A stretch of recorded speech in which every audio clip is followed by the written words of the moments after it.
Hello बच्चों, कैसे हैं आप। आई होप आप सभी बच्चे बिल्कुल सही होंगे, तंदुरुस्त होंगे और बहुत ही खुश होंगे।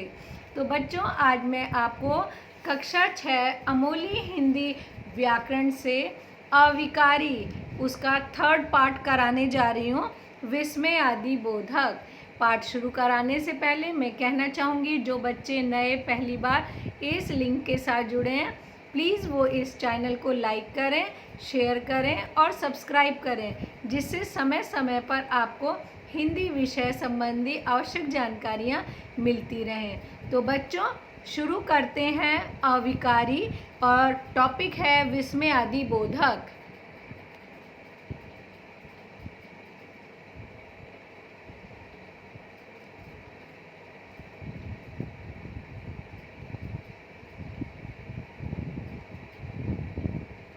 विस्मय आदि बोधक, जिसमें हम चित्र के द्वारा बताएंगे वह कितनी सुंदर तस्वीर है, छी बहुत भद्दा है, शाबाश ऐसे ही छक्के लगाओ, इन चित्रों के माध्यम से समझाया गया है। आगे देखिए, विस्मय आदि बोधक मनोभावों को व्यक्त करने वाले शब्द होते हैं। वक्ता के हर्ष, शोक आदि भावों को विस्मय आदि बोधक शब्द सूचित करते हैं। इनका संबंध वाक्य के अन्य पदों से नहीं होता। इनके प्रयोग से भावाभिव्यक्ति सशक्त होती है। इनके प्रयोग करते समय इनके साथ विस्मय आदि बोधक चिन्ह लगाते हैं। विस्मय आदि बोधक के कुछ प्रमुख प्रकार। विस्मय या आश्चर्य सूचक, इसमें क्या होता है, ओह, अहो, अरे, क्या आदि जैसे। अरे तुम कब आए, क्या वह नहीं आया।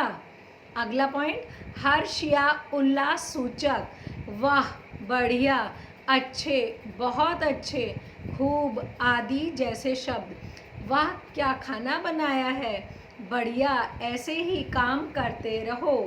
तीसरा, कभी शोक, पीड़ा, ग्लानि आदि सूचक, उफ, हाय, हाय राम आदि।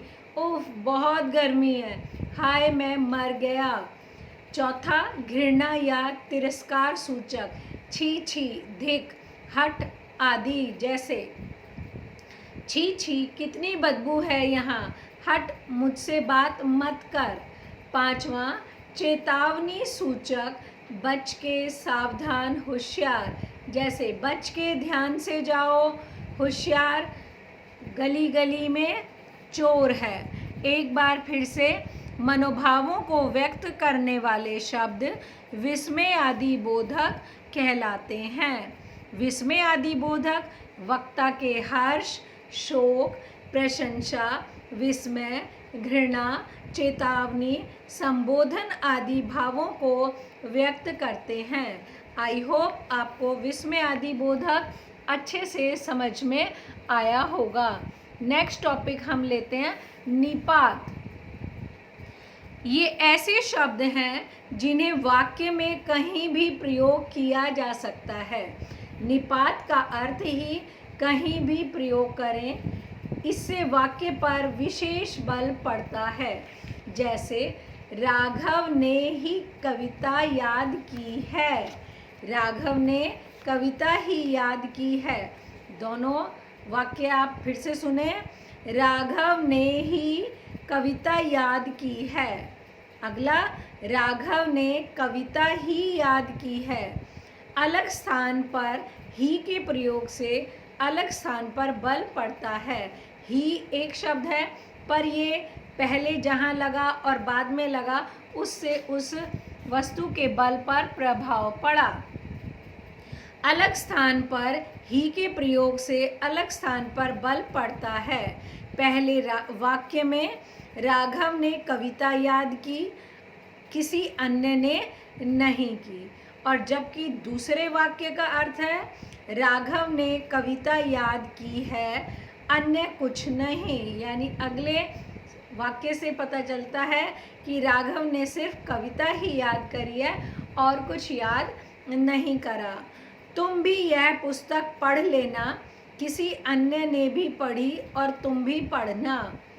तुम यह पुस्तक भी पढ़ लेना, यानी अन्य पुस्तकें भी पढ़ती हैं और यह भी तुम्हें उनके साथ पढ़ना है।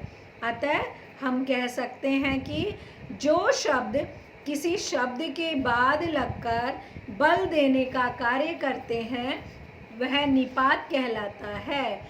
ही, भी, तो, मात्र, भर आदि निपात शब्द हैं। एक बार फिर से इन्हें दोहराते हैं कि इस चैप्टर में क्या है। जो शब्द किसी शब्द के बाद लगकर बल देने का कार्य करते हैं वह निपात कहलाते हैं। निपात अवयवों को वाक्य में कहीं भी प्रयोग किया जा सकता है। आई होप विस्मय आदि बोधक और निपात टॉपिक आपको अच्छे से समझ में आया होगा। एक बार आप इसे पुनः पढ़ें, समझें और सुनें, आपको अच्छे से समझ में आ जाएगा। ओके बच्चों, बाय, टेक केयर।